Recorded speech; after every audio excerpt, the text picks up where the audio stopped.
Students, कैसे हैं आप सब लोग? आई होप आप सब बहुत अच्छे हैं, बहुत अच्छे से वर्क कर रहे हैं एंड सारी चीज़ों को अच्छे से प्रैक्टिस भी करें जितने टॉपिक्स हमने आज से पहले करे। तो चलिए आज हम एक नया टॉपिक करने वाले हैं, that is lines and angles. And आप लोगों ने पहले भी इसके बारे में देखा है, तो ये थोड़ा सा बस टॉपिक थोड़ा सा बड़ा हो जाएगा, कुछ नए टॉपिक्स ऐड हो जाएंगे जिसको हमें यहाँ पर आज करना है। ठीक है, चलिए स्टार्ट करते हैं लाइन्स एंड एंगल्स में। अब देखिए, जब भी हम लाइन्स एंड एंगल्स की बात करेंगे तो इसमें सबसे पहली चीज आती है इंट्रोडक्शन।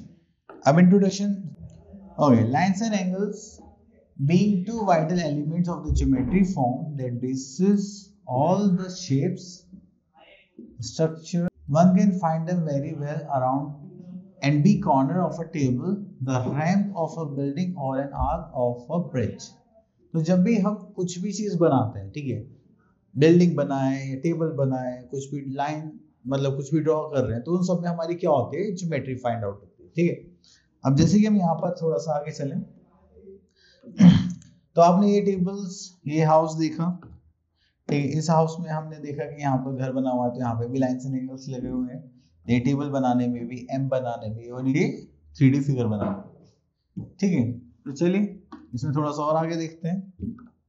अब यहाँ पे आता है रिव्यू में, जैसे हमारे पास सबसे पहले एक पार्ट क्या आता है, लाइन। अभी जो हमारी लाइन है, एंड इसमें हमें क्या देखना है कि लाइन होती क्या है। अब देखो, जैसे यहाँ पर हमने डायग्राम दिखाया है, यहाँ पर 2 एरो बने हुए हैं। ठीक है, अगर आप एरो बना के एक लाइन ड्रॉ करते हैं तो वो क्या होती है, हमारी लाइन। क्यों? क्योंकि इसकी कोई फिक्स लेंथ नहीं होती। ठीक है, तो चलिए इसका स्टेटमेंट देखते हैं। A line can be defined as a set of continuous points that has an indefinite length, जिसकी कोई लेंथ डेफिनिट नहीं है, and it has no thickness, तो इसकी कोई थिकनेस भी नहीं है, and it can extend it endlessly in both directions. It is denoted by A, B, and this is its symbol. तो आप लोगों को हमेशा लाइन में ये देखना है कि इसकी कोई फिक्स लेंथ नहीं होती, and it can be extended in any direction. ठीक है, जिसमें हम लाइन ड्रॉ कर रहे हैं।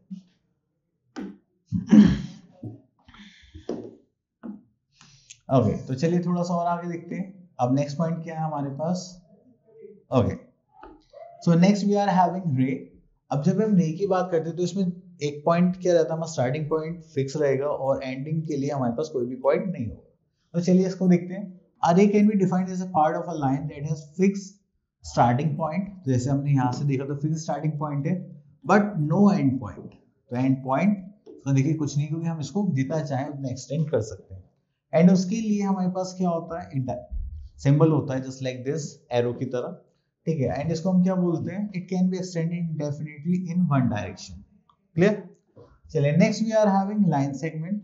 तो लाइन सेगमेंट की हम बात करते हैं तो इसके 2 एंड पॉइंट होते हैं, एंड ये क्या होती है, फिक्स लेंथ की डिफाइंड होती है। ठीक है, हमारे पास अगर हमने कोई लाइन सेगमेंट बनाई तो हमें पता है कि वो फिक्स लेंथ की होगी और उसके दोनों क्या होंगे, एंड पॉइंट्स होंगे।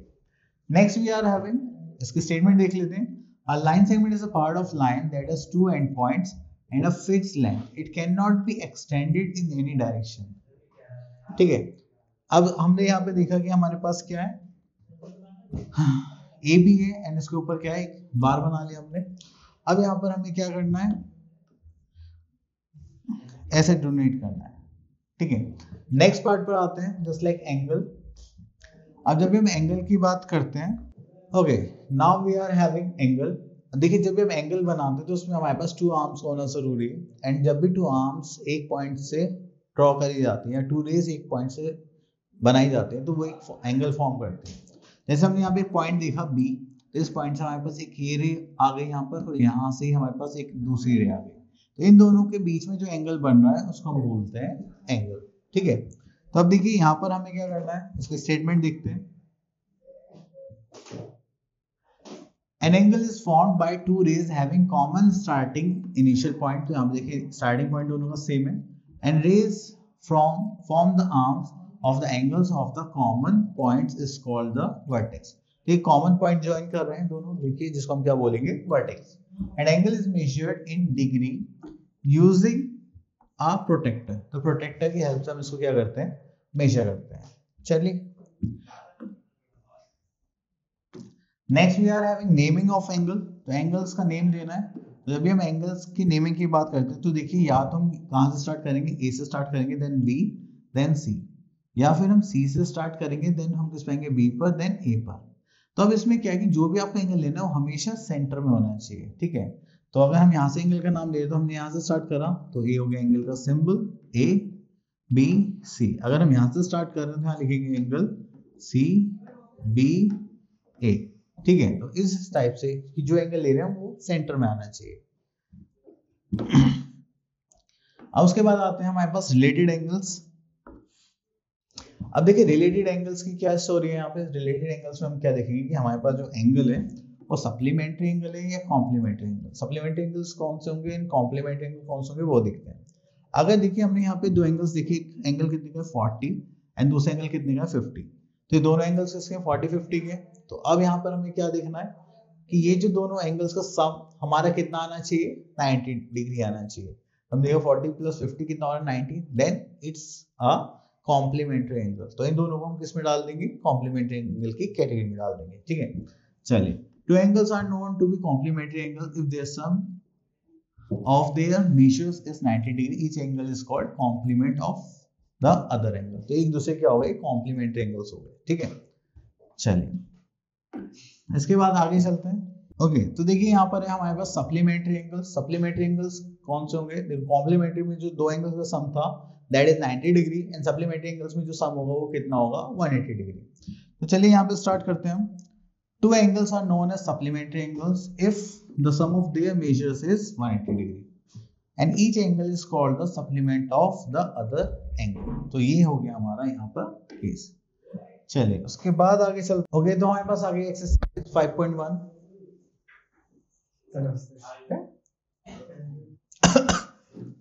भैया थोड़ा आराम से बात करो, तुम्हारा बहुत शोर आ रहा है।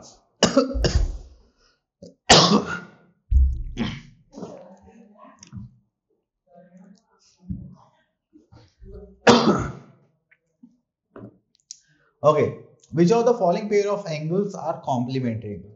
अब कॉम्प्लीमेंट्री एंगल्स हमें बताने की कौन से दो एंगल्स का सम 90 डिग्री होगा तो कॉम्प्लीमेंट्री होंगे, अदरवाइज नहीं होंगे। तो देखिए हमने यहाँ पे देखा 110, दिस इज 30, तो इनका सम करेंगे तो कितना हो जाएगा 140 डिग्री। तो क्या कॉम्प्लीमेंट्री हुए, हाँ बोलोगे no. Okay, next is question number 2। Find the complementary angle of the following. देखो कॉम्प्लीमेंट्री एंगल फाइंड आउट करने के लिए हमें क्या करना है, चलिए देखते हैं। सॉरी, चलिए यहां पर हमें पता है कि हमारे पास सम ऑफ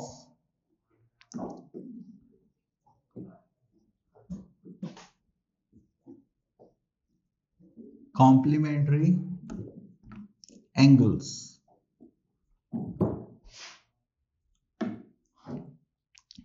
तो सम ऑफ कॉम्प्लीमेंट्री एंगल्स होगा वो कितना होगा, आई थिंक 90 डिग्री, ठीक है। तो चलिए हमारे पास दो एंगल्स होंगे A plus B equals to वो कितना होगा 90 डिग्री।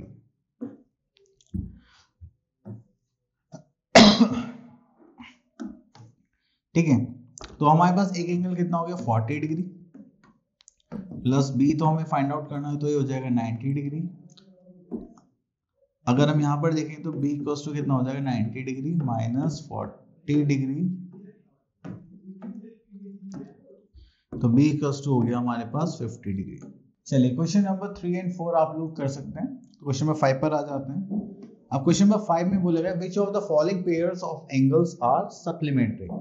सप्लीमेंट्री का मतलब क्या होगा, किसी भी दो एंगल का सम कितना होना चाहिए 180। अब देखिए जैसे 70 है, दिस 110, तो 110 प्लस 70 करेंगे तो हमारे पास कितना आ जाएगा 180 डिग्री, ठीक है। तो ये क्या होंगे सप्लीमेंट्री एंगल हो गए। चलिए बाकी का आप लोगों को चेक करके बताना है। चलिए तो अब इसमें हम आ जाते हैं क्वेश्चन नंबर 6 पर। Find the supplementary angle of each of the following. तो यहाँ पे सप्लीमेंट्री एंगल के लिए बोला गया है, तो देखिए हमारे पास सप्लीमेंट्री एंगल में तो हम यहाँ लिख लेते हैं सम ऑफ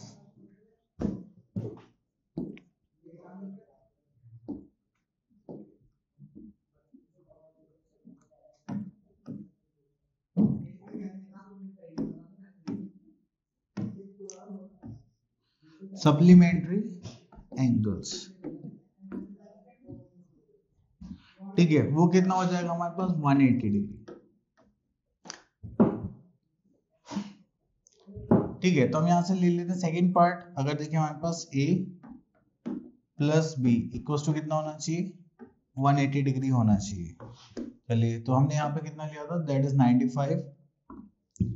तो हमारे पास एक हो गया 95 डिग्री एंड सेकंड हमें फाइंड आउट करना है, तो यहाँ पे हम लिख देंगे इक्वल टू 180 डिग्री। तो यहाँ से b कैसे निकालेंगे हम, 180 डिग्री माइनस 95 डिग्री। तो ये हो जाएगा माइनस करेंगे 90 एंड दिस इज 85 डिग्री।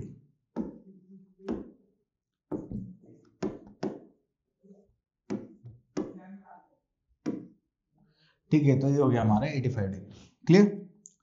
चलिए, तो यहाँ पर तो और कुछ नहीं है, तो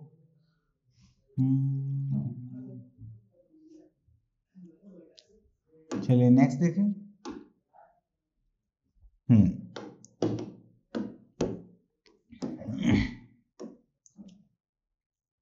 अब देखिए यहाँ पे बोला गया है find which of the following pairs are complementary supplementary. अगर हमारे पास किसी का भी सम 180 आता है दैट इज सप्लीमेंट्री, अगर 90 आता है दैट इज कॉम्प्लीमेंट्री।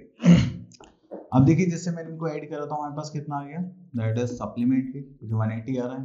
अगर हम इनको ऐड करेंगे तो ये क्या आ जाएगा, कॉम्प्लीमेंट्री। ठीक है, चलिए इसमें से क्वेश्चन नंबर 11 देख लेते हैं। Find the angle which is equal to its supplement.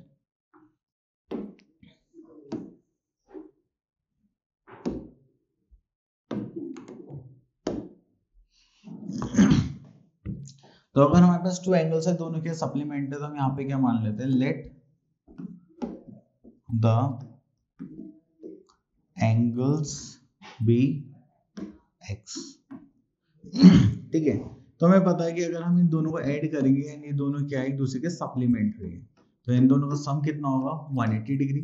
इसको ऐड करेंगे तो हो जाएगा 2x equals to 180 degree and x equals to यहाँ पर कितना आ जाएगा हमारे पास 180 degree divide by 2 equals to 90 degree.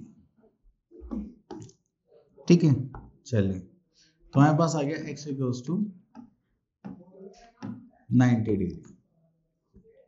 तो दोनों एंगल जो होंगे हमारे कितने के होंगे, 90 डिग्री के।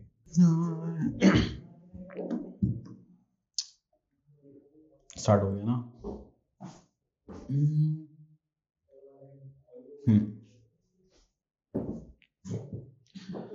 ओके, सो ओके स्टूडेंट्स, तो क्या था, हाँ इसे कट कर देना है यहाँ तक, उसके बाद आगे स्टार्ट कर देना। Okay, next topic we are having pairs of lines. अब देखो लाइंस के पेयर्स बहुत सारे होते हैं, बट जो हमारे सिलेबस में उनको पढ़ते हैं। तो सबसे पहले आता है हमारे पास इंटरसेक्टिंग लाइंस। अगर हमारे पास कोई भी लाइन है एंड वो एक दूसरे को किसी भी पॉइंट पे क्या कर रहे हैं, टच कर रहे हैं, तो उसको हम क्या बोलते हैं, इंटरसेक्टिंग लाइंस। ठीक है, then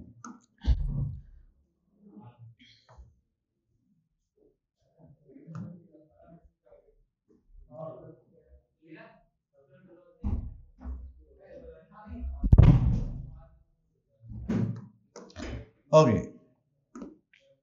next we are having transversal. जब भी कोई भी एक लाइन दो तीन लाइन को टच करते हुए जाए या कट करते हुए जाए, उसको हम क्या बोलते हैं, ट्रांसवर्सल। अब देखिए जैसे ये हमारे क्या है, बार्स है। ठीक है, यहां से एक लाइन पास होते हुए जा रही है, तो हम इसको क्या बोलेंगे, ट्रांसवर्सल। ठीक है, अब इसमें और पहले वाले में क्या डिफरेंस है, उसमें और इसमें ये डिफरेंस है कि वो दो लाइन एक दूसरे इंटरसेक्ट करती है, यहाँ पे सिर्फ एक ही लाइन है जो सबको पास आउट करते हुए जाएगी। ठीक है, चलिए तो उसके बाद आगे चलते हैं हम यहाँ पर, तो यहाँ पर कुछ नहीं है, आगे चलते हैं। Okay, now we are having angles made by transversal. अब देखिए अगर हम एंगल्स की बात करें, ठीक है, तो हमने यहाँ पर लाइन ड्रॉ करी एंड यहाँ से एक ट्रांसवर्सल फॉर्म हो रही है, यहाँ पर भी ट्रांसवर्सल फॉर्म हो रही है। तो ये क्या है, कुछ एंगल्स फॉर्म करते हैं। ठीक है, जैसे एंगल 1, एंगल 2, एंगल 3, एंगल 4, 5, 6, 7, 8। ठीक है, तो ये सारे हमारे क्या एंगल्स। अब उसके बाद थोड़े इनके एंगल्स देख लेते हैं। जैसे यहाँ पे बोला गया एंगल 3, 4, 5, 6। तो एंगल 3, 4, 5, 6 ये सारे एंगल्स क्या हो गए हमारे, इंटीरियर एंगल्स। क्योंकि देखिए जो फिगर है उसमें ये अंदर की साइड आ गए, एंड जो हमारे पास बाकी एंगल्स बचे हैं जस्ट लाइक 1 2 7 8 ये क्या हो गए हमारे exterior angles. Clear. Next we are having pair of corresponding angles. Corresponding angles कौन से होते हैं जो सेम डायरेक्शन में लाई करते हैं। अब सेम डायरेक्शन में कैसे देखिए 1 and 5, 1 को देखिए ये भी इधर जा रहा है एंड ये भी इधर जा रहा है, ठीक है।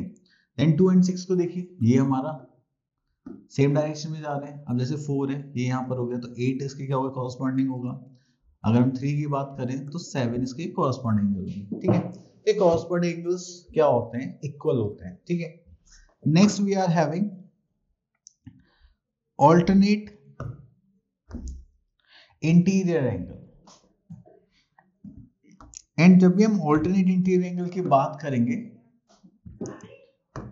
तो देखिए जैसे हमारे पास हो गया ये 4 and 6, तो ये दोनों क्या हो गए ऑल्टरनेट है, इंटीरियर एंगल भी है। तो जहां पर भी आपको ऐसे Z सा फॉर्मेशन दिखाई दे तो वो एंगल क्या फॉर्म करते हैं ऑल्टरनेट इंटीरियर एंगल्स, ठीक है। हाँ चलिए next we are having pairs of alternate exterior angles.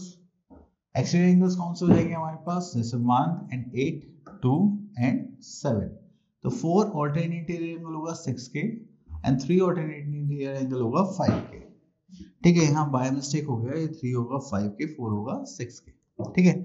चलिए नेक्स्ट है pair of interior angles on the same side of transversal. Okay तो ये ऊपर नीचे हो गए हैं बाय मिस्टेक। चलिए तो इनको सही कर देते हैं। अब देखिए यहाँ पे लिखा हुआ है pair of interior angles on the same side of transversal, तो इनको को इंटीरियर एंगल्स भी बोलते हैं, ठीक है। जस्ट लाइक 3 4 and 5 इन दोनों का सम कितना होगा हमारे पास 180 डिग्री होता है। वैसे जब ये पैरेलल लाइंस होती है या फिर ये हो जाएंगे एंगल 3 और एंगल 6, ठीक है।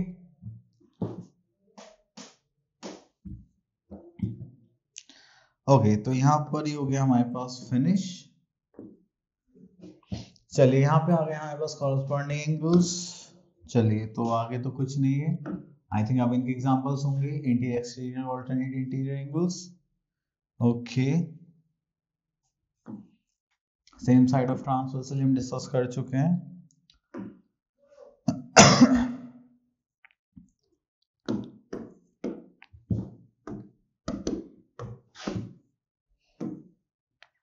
Okay next we are having parallel lines. ऐसी टू लाइंस जो कभी भी आप उसको कितना भी एक्सटेंड करें वो कभी भी इंटरसेक्ट नहीं करेंगी। क्यों? क्योंकि उन दोनों लाइंस के बीच में जो डिस्टेंस है वो हमेशा सेम ही रहने वाला है, ठीक है। अब देखिए जैसे कि हमने ये पैरेलल लाइंस देखी तो इन दोनों के बीच में आप यहाँ पे मेजर करिए, यहाँ पर मेजर करिए एंड इवन यहाँ पर मेजर करेंगे। तो जिस पॉइंट पे भी आप मेजर करेंगे तो इन तीनों जो मैंने एरोस बनाए हैं तीनों की हाइट क्या रहेगी हमारे यहाँ पे सेम रहेगी। तो जब भी ऐसी कोई लाइंस होती है हमारे पास उनको हम बोलते हैं पैरेलल लाइंस, ठीक है। चलिए हाँ यहाँ पर तो और कुछ नहीं है, ये हो गया फाइन।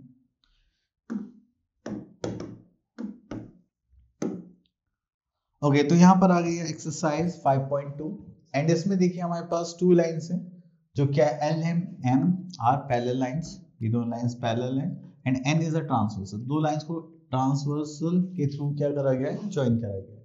तो अब यहाँ पे बताना है हमें। ओके तो angle 1 is 80 degree, angle 1 then angle 2। अब देखिए एंगल 1 कितना है 80 डिग्री है तो एंगल 2 कितना होगा ये पूछा गया है, ठीक है। तो एंगल 2 होगा हमारे साथ, एंगल 2 इज ऑफ 100 डिग्री। क्यों? क्योंकि ये क्या है सेम साइड ऑफ ट्रांसवर्सल लाई करते हैं, ठीक है। देन एंगल 3 और एंगल 7 के बारे में पूछा गया है। चलिए थोड़ा सा और इसे एक्सटेंड कर लेते हैं। हाँ अब देखिए जैसे यहाँ पे एंगल 3 कितना है 45 डिग्री, एंगल 7 पूछा गया है तो एंगल 3 देखें हम तो इसको हटा देते हैं जो हमने पहले करा है। ओके तो देखिए एंगल 3 और एंगल 7 में Z फॉर्म हो रहा है, एंगल 3 ये एंगल 7 ये रहा। तो जब भी फॉर्म होते हैं तो ये दोनों क्या होंगे इक्वल होंगे। क्यों? क्योंकि they are alternate interior angles. तो एंगल 7 इज ऑफ 45 डिग्री। क्यों? क्योंकि ये क्या है alternate interior angles. Clear? Next is 2 is 90 degree then 8 is चलिए तो यहाँ पर हमने एंगल 2 और 8 देखना है, तो चलिए देखते हैं। अब देखिए एंगल 2 90 डिग्री और एंगल 8 कितना होगा। अब ये दोनों एंगल्स क्या होंगे, इक्वल होंगे, क्योंकि जब भी ऐसे क्रॉस बनता है तो अपोजिट एंगल्स क्या होता है, इक्वल। तो हम यहाँ पे बोलेंगे दिस इज ऑफ 90 डिग्री, ठीक है, क्योंकि ये क्या है, वर्टिकली अपोजिट एंगल्स है, ठीक है। Next we are having 4 is 100 degree, angle 4 का है हमारा, ये रहा, ये 100 डिग्री है, एंड देन 8, तो इसके लिए पूछा गया है। तो ये क्या होगा, ऑल्टरनेट एक्सटीरियर एंगल्स हो गए, ठीक है। तो इनको हम क्या बोलेंगे, तो ये भी हो जाएगा 100 डिग्री, एंड इसको हम क्या बोल सकते हैं, ऑल्टरनेट एक्सटीरियर एंगल।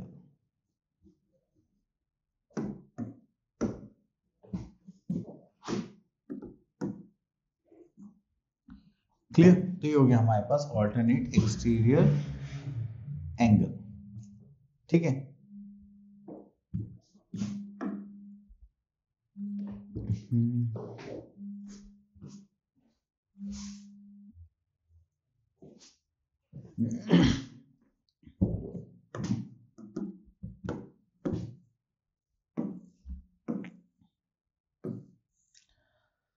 ओके तो देखिए ये हमारे पास क्वेश्चन है, तो इसमें से क्वेश्चन नंबर 2 सेलेक्ट कर लेते हैं, देन उसको सॉल्व करते हैं। ओके तो ये हमने यहाँ से सिलेक्ट कर लिया।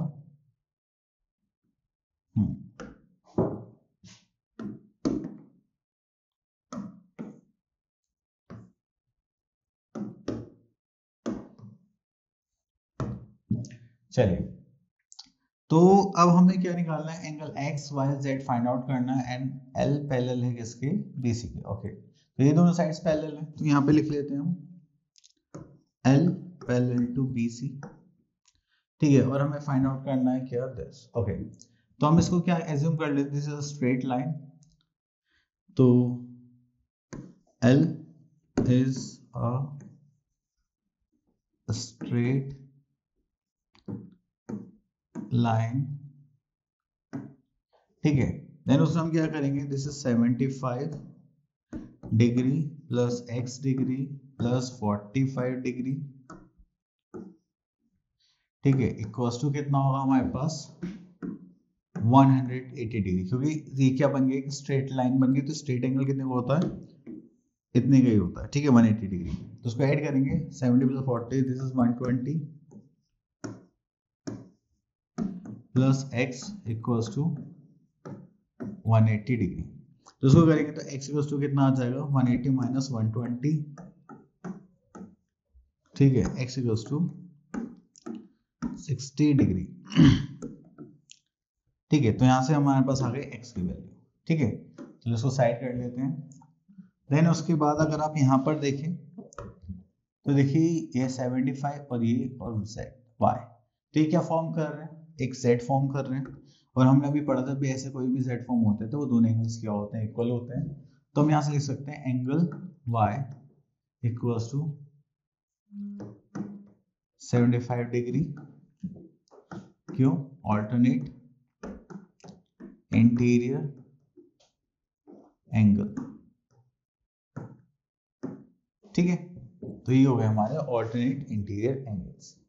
देन सेम वे अगर हम इसको थोड़ा सा वैसे देखें, जस्ट लाइक दिस, एक ये भी एंगल तो z बना रहा है क्योंकि दोनों पहले लाइन से एक ट्रांसवर्सल है, तो एंगल z कितना हो जाएगा हमारे पास, तो ये हो जाएगा 45 डिग्री, एंड इसमें भी हम रीजन क्या लिखेंगे, ऑल्टरनेट इंटीरियर एंगल, ठीक है। तो इस टाइप से आपको क्वेश्चन पिक करना है, देन सॉल्व करना है। तो हमारे पास x भी आ गया, y भी आ गया, z भी आ गया। तो चलिए और देखते हैं। तो इसमें इसी टाइप के सारे क्वेश्चंस हैं, है ना, आप लोग इसमें कर सकते हैं इजीली। चलिए उसके बाद हमारे पास आता है, अब देखिए जैसे कि यहाँ पर हमारे पास in the given figure below decide whether the L is parallel line और नॉट टू M। अगर हम इन दोनों का सम करें, क्योंकि देखिए दो लाइन से एक ट्रांसवर्सल जा रही है, अगर सेम साइड ऑफ ट्रांसवर्सल में दो इंटीरियर एंगल, जिसको हम क्या बोलते हैं, को इंटीरियर एंगल्स भी बोलते हैं, अगर इनका सम 180 डिग्री आता है तो ये दोनों लाइंस क्या हो जाएंगी, पैरेलल। अगर हम ऐड करें 123 एंड 47, तो ये कितना 0 कैरी 167 एंड दिस इज 170, तो क्या दोनों पैरेलल लाइंस हैं? आप बोलोगे नो। ठीक है, एंड जितनी प्रॉपर्टीज आपने पढ़ी हैं तो उसके हिसाब से आप लोग यहाँ पे चेक कर सकते हैं। तो चलिए आगे चलते हैं।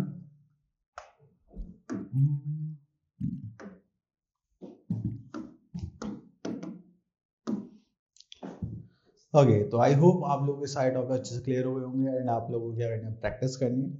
मिलते हैं नेक्स्ट वीडियो में, तब तक के लिए ऑल द